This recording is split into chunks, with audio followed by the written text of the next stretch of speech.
இந்த சேனலை தொடர்ந்து நடத்த உதவி செய்ய நினைப்பவர்கள் உதவி செய்யலாம். வணக்கம். நேற்றைய தினம் இந்திய அரசியலில் ஒரு கோர்ட் அளித்திருக்கக்கூடிய உத்தரவை பார்த்து எல்லாருமே ரொம்ப பெரிய அதிர்ச்சியில் இருக்கிறோம் அப்படிங்கிறது தெரியும். என்ன செய்தி அப்படிங்கிறது நான் சொல்லாமலே உங்களுக்கு புரிஞ்சிருக்கும்னு நினைக்கிறேன்.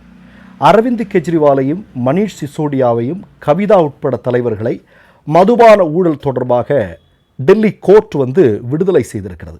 ஆனால் அதில் பேசாமல் போன ஒரு மிக முக்கியமான விஷயம் இருக்குது. அது என்ன அப்படின்னா, இந்த வழக்கை விசாரித்த சிபிஐயை அதில் யார் யாரெல்லாம் இருந்தாங்களோ அவர்களையெல்லாம் விசாரிக்கணும் அப்படின்னு சுப்ரீம் கோர்ட்டு சொல்லியிருக்கு. அது ரொம்ப முக்கியமான விஷயம்.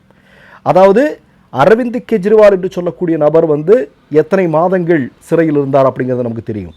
மணீஷ் சிசோடியா 2 வருடத்திற்கும் அதிகமாக சிறையில் இருந்தார் இல்லையா? செய்யாத குற்றத்திற்காக இத்தனை நாட்கள் மோடியும் அமித்ஷாவும் செய்த சதியின்படி அவர்களுடைய உடந்தையாக செயல்பட்ட சிபிஐயை விசாரிக்க வேண்டும் என்று சுப்ரீம் கோர்ட்டு சொல்லியிருக்கு. அது ரொம்ப ரொம்ப முக்கியமான விஷயம். நம்ம ஏற்கனவே பேசியிருக்கிறோம். தேர்தல் ஆணையம் என்ன வேணாலும் பித்தலாட்டம் பண்ணும். அதாவது எவ்வளவு பெரிய வாக்கு மோசடிகளையும் இவிஎம் மோசடிகளையும் மோடி அமித்ஷாவிற்கான வெற்றிகளுக்காகவும் என்ன வேணாலும் பண்ணுவாங்க. ஆனால் அவர்களை எதுவும் செய்ய முடியாது அப்படின்னு மோடி சட்டம் இயற்றினார் அல்லவா? ஆனால் அதே மாதிரி சிபிஐ என்ன வேணாலும் பண்ணுவாங்க. மோடியும் அமித்ஷாவும் கொடுக்கறத சிபிஐ பண்ணிகிட்டே இருப்பாங்க. சிபிஐ கேள்வி கேட்கறதுக்கு ஆள் இல்லை. அப்போ சிபிஐ என்ன வேணாலும் பண்ணுமா? அப்போ இப்படிப்பட்ட அமைப்புகளை மோடியும் அமித்ஷாவும் எப்படி வளர்த்து கொண்டு வருகிறார்கள் பாருங்கள். தங்களுடைய சுய லாபத்திற்காக, அரசியல் லாபத்திற்காக எப்படியெல்லாம் வளர்த்து கொண்டு வருகிறார்கள் என்பதை பாருங்கள். இப்போ நேற்றைய தினம் நடந்ததை பற்றி பார்க்கும்போது நமக்கு என்ன தோணுது? நல்ல ஒரு விஷயம் என்ன அப்படின்னா, மோடியும் அமித்ஷாவும் சேர்ந்து ஒரு வழக்கை பதிவு பண்ணுறது, சிபிஐ வச்சு ஒரு வழக்கு பதிவு பண்ணுறது, சில மன்னிப்பு சாட்சிகளை உருவாக்குவது இல்லையா? இவர்களுக்கு எதிராக நீ இப்படி பேசு, உனக்கு நான் வேண்டியதை பண்ணுறேன் அப்படின்னு சில சாட்சிகளை உருவாக்குவது. பிறகு என்ன பண்ணுறது? சிறையில் போடுறது, அதை ஆயுதமாக்கி தேர்தல்களில் வெற்றி பெறுவது. எவ்வளவு கேடுகட்ட அரசியலாக மோடியும் அமித்ஷாவும் செஞ்சுருக்காங்க அப்படிங்கிறத கோர்ட்டு சொல்லியிருக்கு அப்படிங்கிறது பாருங்கள். அதாவது இவ்வளவு நாள் மணீஷ் சிசோடியா சிறையில் இருந்திருக்காரு, அரவிந்த் கெஜ்ரிவால் இருந்திருக்கிறாங்க. இது தொடர்பாக ஒரு சிறு ஆதாரத்தை சிபிஐயால் இந்த நொடி வரையிலும் கொடுக்க முடியலை அப்படிங்கிறதான் கோர்ட்டு சொல்லியிருக்கக்கூடிய மிக முக்கியமான தீர்ப்பு. ஆனால் மணீஷ் சிசோடியாவுக்கும் அரவிந்த் கெஜ்ரிவாலுக்கும் இழந்ததை யார் கொடுப்பார்கள்?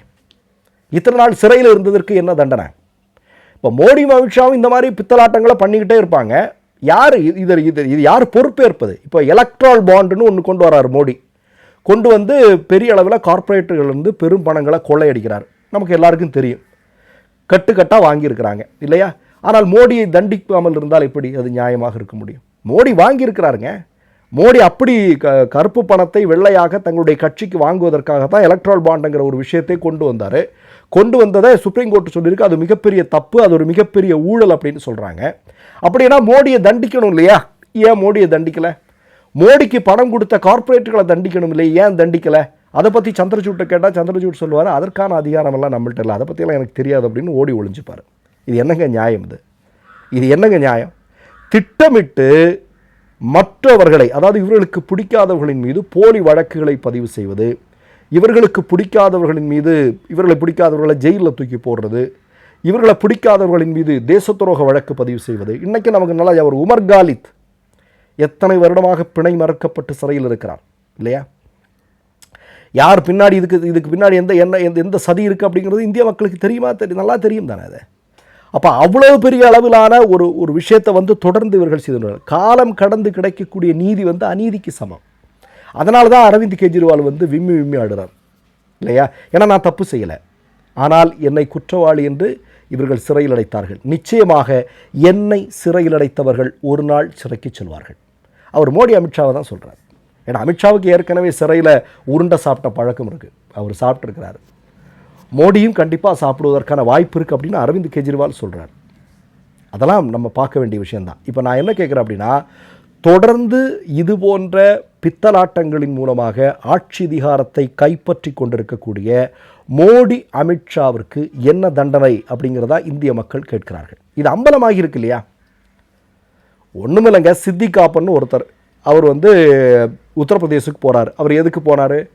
அங்கே ஒரு பெண்மணி மிகப்பெரிய அளவில் பாலியல் பலாத்காரத்துக்கு உட்படுகிறார், கொடூரமான முறையில், உலகமே நடுங்கக்கூடிய அளவிற்கு. அந்த செய்தியை உலகத்துக்கு சொல்லணும் அப்படின்னு ஒரு நேர்மையான பத்திரிகையாளர் உத்தரப்பிரதேசத்துக்கு போகிறார்.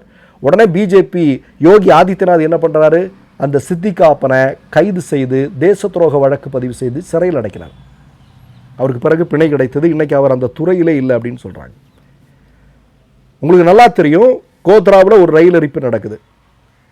அதன் பிறகு ஒரு செய்தி பற்றி படர்கிறது. என்ன, அந்த கோத்ரா ரயிலை எரித்தவர்கள் இஸ்லாமியர்கள் அப்படின்னு ஒரு செய்தியை பரப்பி விட்றானுங்க. யார் பரப்புனாங்கிறது நமக்கு நல்லா தெரியும்.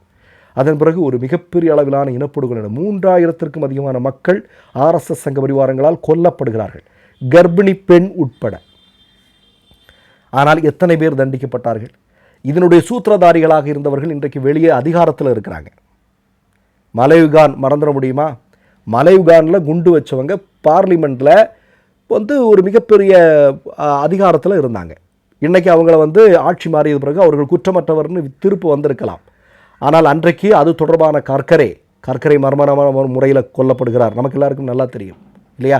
வழக்கு இருக்கும்போதே மலையுகான் குண்டுவெடிப்பு வழக்கில் முக்கியமான சூத்திரதாரி என்று தெரிந்தே அவருக்கு பாராளுமன்ற உறுப்பினர் பதவியெல்லாம் கொடுத்தது நமக்கு தெரியும். இன்றைக்கு ஒரு கிரஹாம் ஸ்டெயின்ஸ் என்று சொல்லக்கூடிய சமூக சேவகர், அவருடைய கொலையில் மிக முக்கியமான குற்றவாளி, இன்றைக்கு பாஜக ஆட்சி பொறுப்புக்கு வந்த பிறகு அவர் இன்றைக்கு வெளியில் போகிறாரு. இது எல்லாமே நடந்துட்டுருக்கு. அப்போ இவங்க என்னென்னா எல்லாமே திட்டமிட்டு இவர்கள் செய்து. அதனால தான் அரவிந்த் கெஜ்ரிவால் சொல்கிறாரு, மோடியும் அமித்ஷாவும் சேர்ந்து திட்டமிட்ட சதி இது. அரசியல் வரலாற்றில் இந்த நாளை மறக்கவே முடியாது, எவ்வளோ பெரிய சதியை செய்திருக்கிறார்கள் அப்படின்னு தெள்ள தெளிவாக அவர் சொல்லியிருக்கிறார்.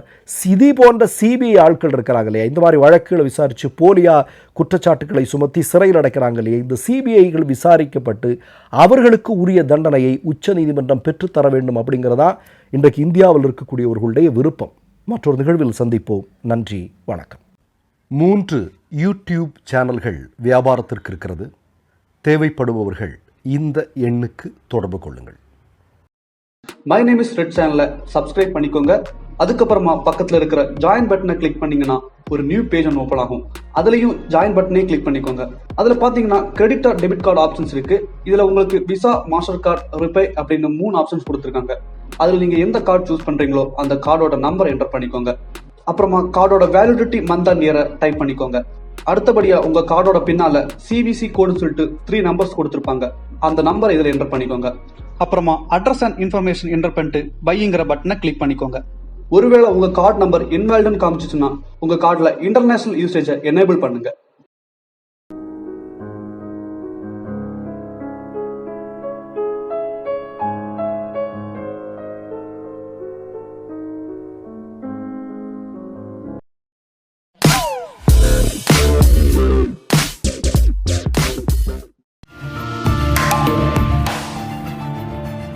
கேள்விகளை நீ கேட்கிறாயா அல்லது நான் கேட்கிறேன்?